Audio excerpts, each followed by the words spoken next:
বিশ্ব পরিচিতি চ্যানেলের পক্ষ থেকে সবাইকে জানাই শুভেচ্ছা ও অভিনন্দন।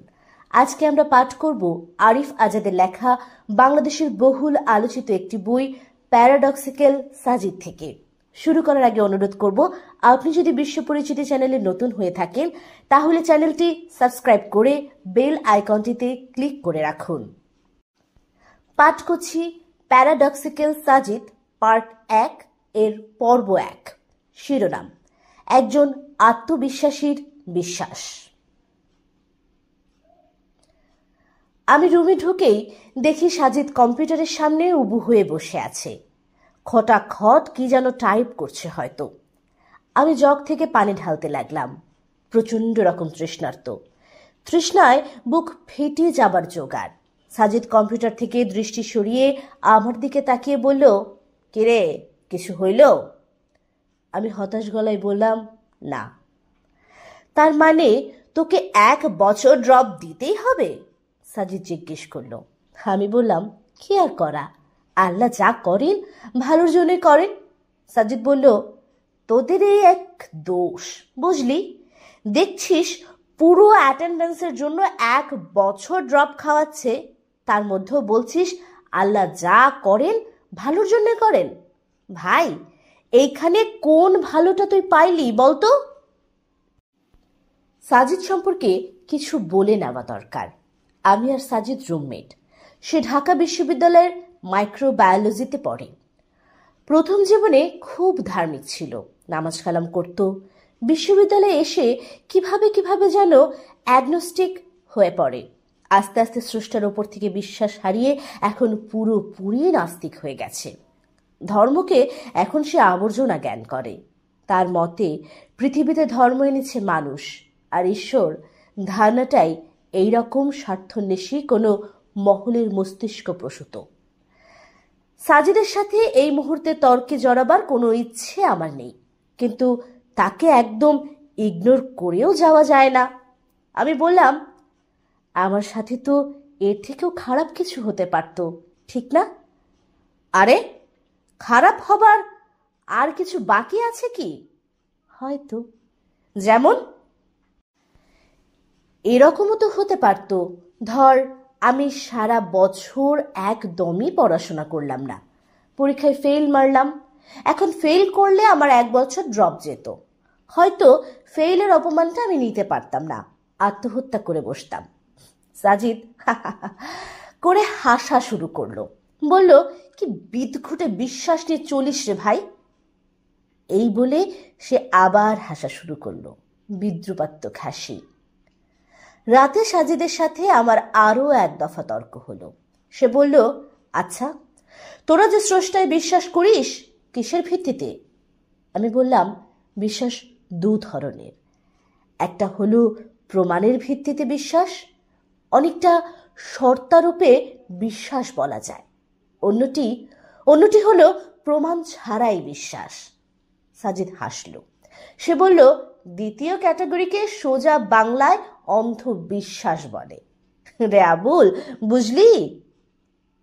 আমি তার কথায় কান দিলাম না, বলে যেতে লাগলাম, প্রমাণের ভিত্তিতে যে বিশ্বাস সেটা মূলত বিশ্বাসের মধ্যে পড়ে না, পড়লেও খুব টেম্পোরারি। এই বিশ্বাস এতই দুর্বল যে এটা হঠাৎ পাল্টায়। সাজিদ এবার নড়ে চড়ে বসলো। সে বলল, কিরকম?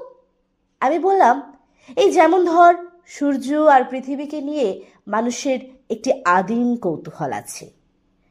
আমরা আদিকাল থেকে এদের নিয়ে জানতে চেয়েছি, ঠিক না? ঠিক। আমাদের কৌতূহল মেটাতে বিজ্ঞান আপ্রাণ চেষ্টা করে গেছে, ঠিক? হ্যাঁ।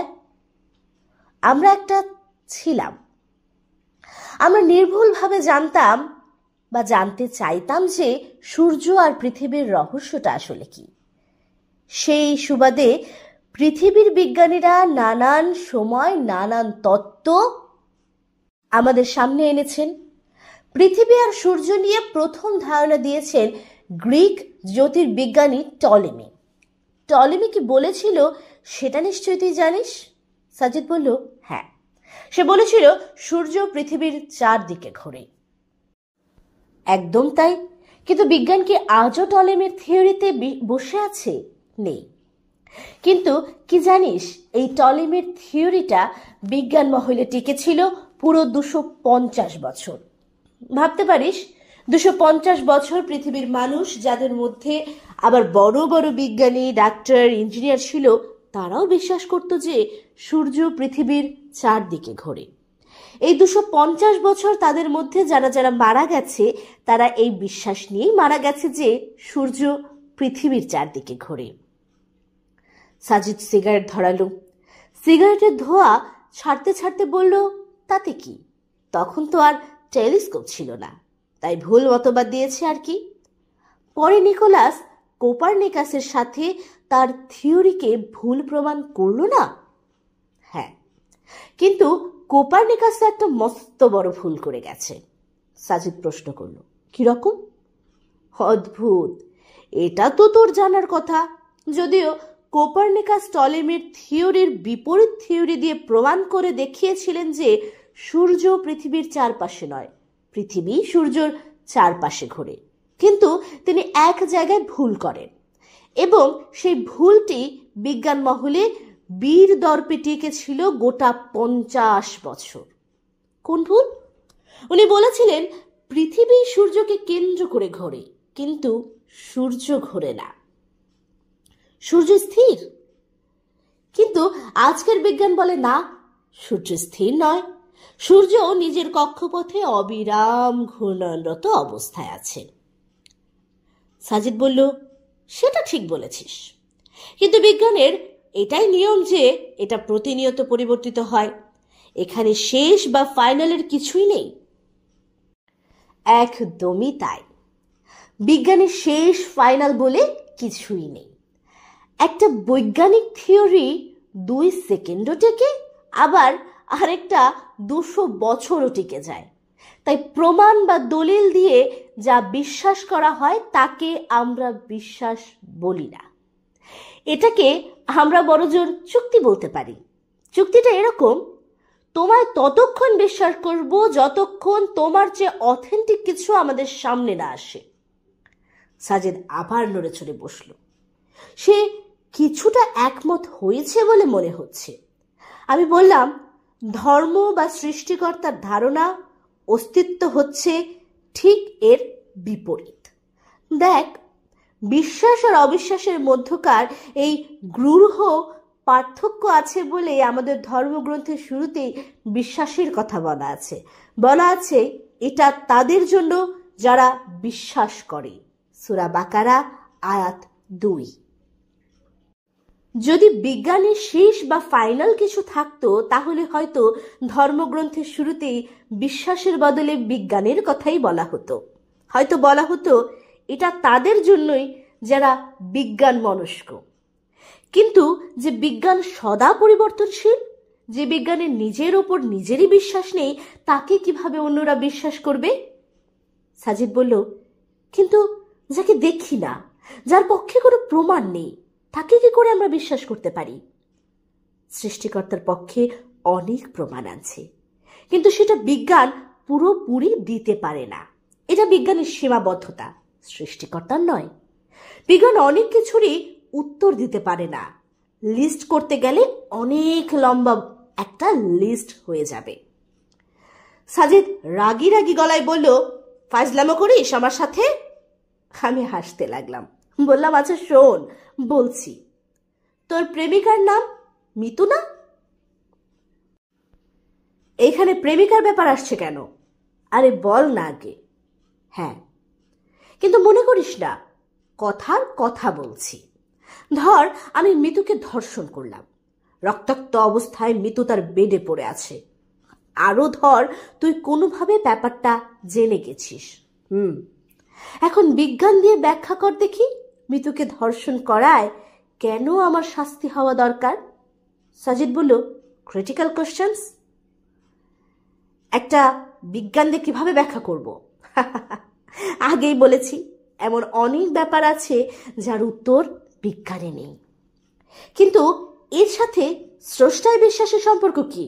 সম্পর্ক আছে। স্রষ্টায় বিশ্বাসটাও এমন একটা বিশ্বাস বা এমন একটা বিষয় যেটা আমরা, মানে মানুষেরা, আমাদের ইন্দ্রিয়, গ্রাহ্য, প্রমাণ আদি দিয়ে প্রমাণ করতে পারবো না। স্রষ্টা কোনো টেলিস্কোপে ধরা পড়েন না, ওনাকে অনুবীক্ষণ যন্ত্র দিয়েও খুঁজে বের করা যায় না, ওনাকে জাস্ট বিশ্বাস করে নিতে হয়। সাজিদ এবার 180 ডিগ্রি অ্যাঙ্গেলে বেঁকে বসলো।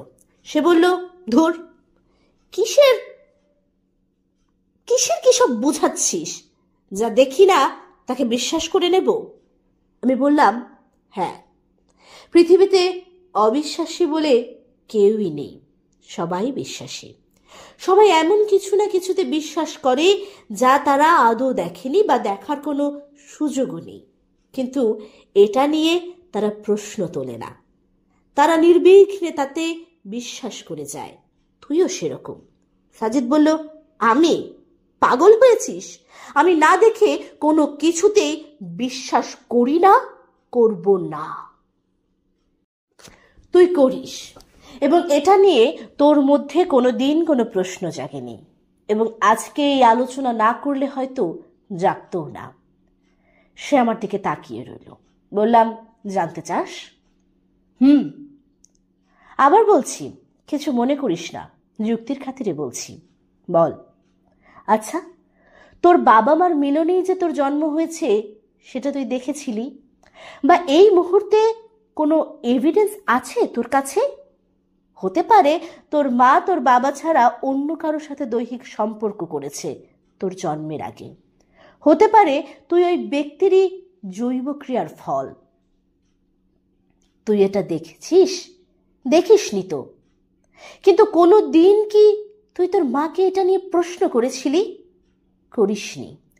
সেই ছোটবেলা থেকে যাকে বাবা হিসেবে দেখে আসছিস তাকে এখনো বাবা ডাকছিস, যাকে ভাই হিসেবে জেনে আসছিস তাকে ভাই, বোনকে বোন। তুই না দেখেই এসব বিশ্বাস করিস না? কোনোদিন জানতে চেয়েছিস তুই এখন যাকে বাবা ডাকছিস তুই আসলেই তার ঔরসজাত কিনা? জানতে চাসনি, বিশ্বাস করে গেছিস, এখনো করছিস, ভবিষ্যতেও করবি। স্রষ্টার অস্তিত্বে বিশ্বাসটাও ঠিক এমনই রে। এটাকে প্রশ্ন করা যায় না, সন্দেহ করা যায় না, এটাকে হৃদয়ের গভীরে ধারণ করতে হয়। এরই নাম বিশ্বাস। সাজিদ উঠে বাইরে চলে গেল। ভাবলাম সে আমার কথায় কষ্ট পেয়েছে হয়তো। পরের দিন ভোরে আমি যখন ফজরের নামাজের জন্য উজু করতে যাব, দেখলাম আমার পাশে সাজিদ এসে দাঁড়িয়েছে। আমি তার মুখের দিকে তাকালাম। সে আমার চাহনির প্রশ্নটা বুঝতে পেরেছে। সে বলল, নামাজ পড়তে উঠেছি।